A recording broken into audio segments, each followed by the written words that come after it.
ಹಲವು ಸುತ್ತಿನ ಸರ್ಕಸ್ಗಳ ಬಳಿಕ ರಾಜ್ಯ ಸರ್ಕಾರ ಉಂಟಾಗಿರ್ತಕ್ಕಂಥ ಸಮಸ್ಯೆಯನ್ನು ಪರಿಹಾರ ಮಾಡುವಂಥ ಒಂದು ಪ್ರಯತ್ನವನ್ನು ಮಾಡಿದೆ. 3,300 ರೂಪಾಯಿಯನ್ನು ನಿಗದಿ ಮಾಡಿರ್ತಕ್ಕಂಥ ರಾಜ್ಯ ಸರ್ಕಾರ 3,250 ಫ್ಯಾಕ್ಟರಿ ಮಾಲಕರಿಂದ ಮತ್ತು 50 ರೂಪಾಯಿನ ಸರ್ಕಾರ ಸಬ್ಸಿಡಿ ರೂಪದಲ್ಲಿ ಕೊಡಬೇಕು ಅಂತ ನಿರ್ಧಾರವನ್ನು ತೆಗೆದುಕೊಂಡಿದೆ. ಈ ನಿರ್ಧಾರ ನಿಜವಾಗ್ಲೂ ಕೂಡ ರೈತರಲ್ಲಿ ಒಂದು ಹೊಸ ಆಶಾಭಾವನೆ ಮೂಡಿಸಿದೆ. ಆ ಕಾರಣಕ್ಕಾಗಿ ಸರ್ಕಾರ ತೆಗೆದುಕೊಂಡಿರ್ತಕ್ಕಂಥ ತೀರ್ಮಾನಕ್ಕೆ ಈಗಾಗಲೇ ಸಂಭ್ರಮಾಚರಣೆ ಕೂಡ ನಡೆದಿದೆ. ಯಾಕಂದರೆ ಈ ಒಂದು ದರವನ್ನು ನಿಗದಿ ಮಾಡಬೇಕು ಅಂತ ಹೇಳಿ ರೈತರು ದೊಡ್ಡ ಮಟ್ಟದಲ್ಲಿ ಹೋರಾಟವನ್ನು ಮಾಡ್ತಾ ಇದ್ರು. ರೈತರ ನಿರೀಕ್ಷೆ 3,400 ಇತ್ತು. ಆದರೆ 3,500 ಕೊಡಬೇಕು ಅಂತೇಳಿ ಅವರು ಪ್ರತಿಭಟನೆ ಮಾಡ್ತಾ ಇದ್ರು. ಈ ಸರ್ಕಾರ ತೆಗೆದುಕೊಂಡಿರ್ತಕ್ಕಂಥ ತೀರ್ಮಾನವನ್ನು ರೈತರು ಒಪ್ಪಿಕೊಂಡಿದ್ದಾರೆ. ಆದರೆ ಇದು ಸಹಜವಾಗಿ ಫ್ಯಾಕ್ಟರಿ ಮಾಲೀಕರಲ್ಲಿ ಒಂದಷ್ಟು ಅಸಮಾಧಾನಕ್ಕೆ ಕಾರಣ ಆಗಿದೆ.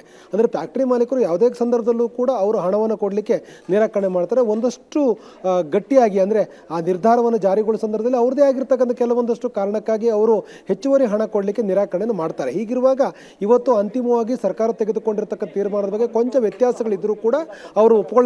ಯಾಕಂದರೆ ಆರಂಭಿಕವಾಗಿ ಈಗ 6 ತಿಂಗಳು ಬಿಟ್ಟು 50 ರೂಪಾಯಿ ಕೊಡಲಿಕ್ಕೆ ಅವಕಾಶವನ್ನು ಕೊಡಲಾಗಿದೆ. 3,200 ಮೊದಲೇ ಕೊಡಬೇಕಾಗತ್ತೆ. ಸೊ ಆದರೆ ಸರ್ಕಾರ ಈ ನಿರ್ಧಾರ ತೆಗೆದುಕೊಂಡಿರ್ತಕ್ಕಂಥದ್ದು ಈಗಿರ್ತಕ್ಕಂಥ ಸಮಸ್ಯೆಯನ್ನು ಪರಿಹಾರ ಮಾಡುವಲ್ಲಿ ಒಂದು ದಿಟ್ಟವಾದ ಹೆಜ್ಜೆ ಅಂದರೂ ಕೂಡ ತಪ್ಪಾಗಲಾರದು. ಸರ್ಕಾರ ನಿರ್ಧಾರವನ್ನು ಈಗಾಗಲೇ ಏನು ಪ್ರತಿಭಟನೆ ಮಾಡ್ತಿರ್ತಕ್ಕಂಥ ರೈತರು ಕೂಡ ಸ್ವಾಗತ ಮಾಡಿದ್ದಾರೆ. ಹಾಗಾಗಿ ಸರ್ಕಾರದ ವಿರುದ್ಧ ವ್ಯಕ್ತವಾಗಿರ್ತಕ್ಕಂಥ ಏನು ಆಕ್ರೋಶ ಇತ್ತು, ದೊಡ್ಡ ಮಟ್ಟದ ಹೋರಾಟ ಇತ್ತು, ರಾಜಕೀಯವಾಗಿರ್ತಕ್ಕಂಥ ವಾಗ್ವಾದಗಳಿಗೆ ಕಾರಣವಾಗಿರ್ತಕ್ಕಂಥ ಈ ಪ್ರತಿಭಟನೆಯ ಸ್ವರೂಪ ಏನಿತ್ತು ಅದನ್ನು ತಿಳಿಗೊಳಿಸ್ತಕ್ಕಂಥ ಪ್ರಯತ್ನವನ್ನು ಸರ್ಕಾರ ಮಾಡಿದೆ ಅಂದರೂ ಕೂಡ ತಪ್ಪಾಗಲಾರದು. ಸರಣಿ ಸಭೆಗಳ ಮೂಲಕ ಅಂತಿಮವಾಗಿ ಸರ್ಕಾರ 3,300 ರೂಪಾಯಿಗೆ 3,300 ರೂಪೀಸ್ಗೆ ಅದನ್ನು ಫೈನಲ್ ಮಾಡಿರ್ತಕ್ಕಂಥದ್ದು. ರೈತರ ನಿರೀಕ್ಷೆಗಳು ಭಾಳ ಇತ್ತು. ಫ್ಯಾಕ್ಟರಿ ಮಾಲೀಕರು ಹೇಗಾದರೂ ಮಾಡಿ ಅದನ್ನು ಕಡಿಮೆ ಮಾಡಿಸಬೇಕು ಅಂತಕ್ಕಂಥ ಪ್ರಯತ್ನವನ್ನು ಮಾಡಿದರು. ಹಾಗಾಗಿ ಸರಣಿ ಸಭೆಗಳಾಗಿರ್ತಕ್ಕಂಥದ್ದು ಅಂತಿಮವಾಗಿ ಸರ್ಕಾರ ಒಂದು ಗಟ್ಟಿಯಾದ ನಿರ್ಧಾರವನ್ನು ತೆಗೆದುಕೊಂಡಿದೆ.